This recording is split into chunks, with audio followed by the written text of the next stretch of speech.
Hello everyone, this is Rachna and I'm here with the portrait of a lady for you, and it's written by Khushwant Singh. Well, does that ring any bells? Well, let's know about the author a little, and I'm quite sure that you understand whom I'm talking about. Well, now I'm sure that it does ring some bells. Yes, he is the same person who was awarded the Padma Bhushan and the Padma Vibhushan. So, Khushwant Singh, he was born on 2nd February 1950 at a place called Hadali, which is now in Pakistan. But at the time that he was there, it was very much a part of India. He died on 20th March 2014 at Sujan Singh Park, which is in New Delhi. His wife's name was Kawal Malik. His education, of course, was from Dixon Pool School of Law, and yes, he did go abroad to study. Khushwant Singh, he was an Indian author, lawyer, diplomat, journalist, and politician. His experience in the 1947 partition of India inspired him to write Train to Pakistan in 1956, which of course became a very, very popular novel.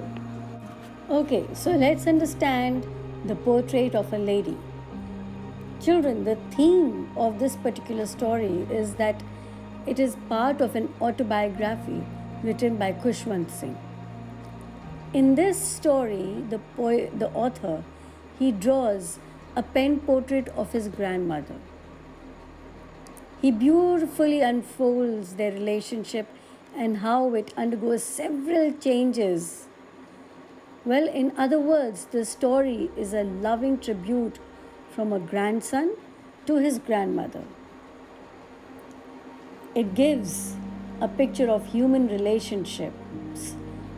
It is a realistic account of how the grandparents give all their time, attention, and love to their grandchildren. So, well, in the characters, what we have is the grandmother, who is extremely religious, a person, she's a very kind lady, and of course, her grandson, who is Khushwant Singh himself. So, well, as the story begins, you'll go through the fact that, Khushwant Singh, he remembers his grandmother and grandfather, and the author recalls his grandmother as a very old lady. And for the 20 years that the author had known his grandmother, he had found her the same old and wrinkled person. It was very hard for him to believe that she had once been young and pretty, and she had a husband. Well, Khushwant Singh's grandfather's portrait hung on the wall of his drawing room, and he wore a big turban, his clothes were loose. He looked at least 100 years old. And looking at his portrait, he could not imagine him in his youth with his wife and children. Well, about the author's grandmother, we see that the thought of the grandmother being young and pretty was almost revolting. The author recalls her hobbling around the house in spotless white clothes with one hand resting on her waist to balance her stoop, and the other hand was always busy counting the beads of her rosary. Now, when we say rosary, children, I hope you understand it's a very, very sacred thread with beads, 108 beads, which you use to count the number of chants that you have done. So her lips, they constantly moved in an inaudible prayer. To the author, she could never have been pretty, but she reflected a divine beauty. She was like the winter landscapes in the mountains.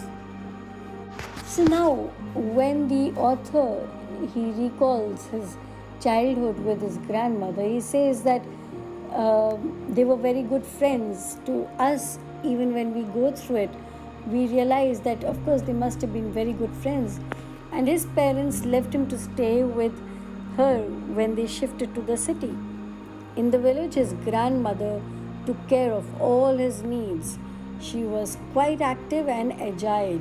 She used to wake him up in the morning and get him ready for school. She said her morning prayers in a sing-song manner while she bathed and dressed him in the hope that her grandson would learn them by heart. The author listened to the prayers because he loved her voice, but never bothered to learn them. Then she would fetch his wooden slate, which she had already washed and plastered with yellow chalk and kept it all ready, the earthen ink pot with a reed pen, and she would just tie them up in a bundle and give them to the author. After having a thick stale chapati with a little butter and sugar spread on it for breakfast, they would leave for school. Now, of course, the grandmother, she always accompanied him to school, and the reason would be that because she was herself very attached to the temple, and the school too was located just next to the temple. So the priest would teach the children the alphabet, the morning prayer. The children would, they sat in 2 rows in the veranda. They would sing the alphabets or the prayers in a chorus. While the author learnt his lessons at school, the grandmother would read scriptures in the adjoining temple. And on the way back, they would feed stale chapatis to the dogs. Now, the turning point that came in their relationship was when they went to live in the city with Khushwant Singh's parents. In the city, the author went to an English school in a motor bus, so the grandmother could not accompany him to the school. As there were no dogs in the streets, the grandmother took to feeding the sparrows. As the years rolled by, they saw less of each other. In spite of her immense interest in his studies, she could not help him in his lessons at all, as he was learning English, the law of gravity, Archimedes' principle, and many more such things which could not be understood by the old lady. And this made her very, very unhappy. Sometimes she would ask him what the teacher had taught him. Now, the grandmother was really distressed and disturbed by what he was learning at the English school. And because according to her, there was no teaching about God and the scriptures in the school. It had nothing to do with culture, which should have been there and which was very much Indian. Now, moreover, she was very disturbed at the idea of learning music because according to her, it had lewd associations and she considered music to be unsuitable for gentlefolk. Now, you see, the friendship gets snapped when the author and the grandmother, they broke off because he went to the university and was given a room of his own. The grandmother accepted her loneliness and rarely spoke to anyone. All day long, she sat spinning the wheel and reciting her prayers. Only in the afternoon, she relaxed for a while to feed the sparrows. They perched on her shoulders and some even on her head, but she never shooed them away. It used to be the happiest half hour of the day for her. Now our author, he goes abroad for higher studies for 5 years. He was sure that his grandmother would be upset at his departure, but she was not even sentimental. She came to the railway station to see him off. She showed no emotion. She was absorbed in her praying and counting the beads of her rosary.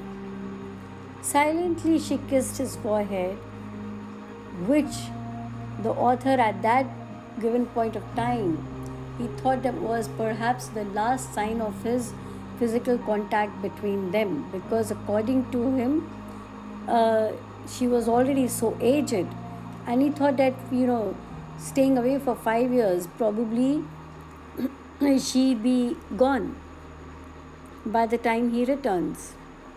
After 5 years, the author still found that his grandmother was alive, and she had come to the station to receive him when he returned.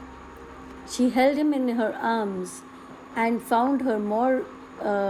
He found her more religious and more self-contained. He could hear her reciting her prayers, and you see, that evening, or let's say that day, was the happiest moment for her, because apart from feeding the sparrows herself, she did a very, very strange thing. For the first time ever, she did not pray. Instead, she collected the women of the neighborhood, got an old drum, and started to sing songs of the homecoming of the warriors.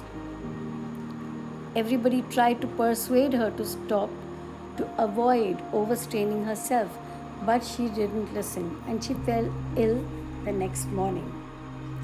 Now, the grandmother was diagnosed with mild fever, and according to the doctor, she would have been fine.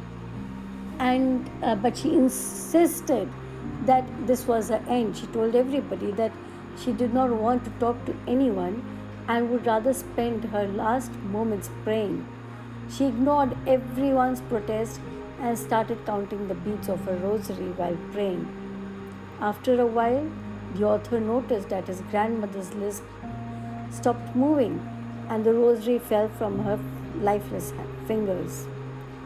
She died a peaceful death. She was covered in a red shroud. When the author and the others came to take away the grandmother's body, they met a strange sight.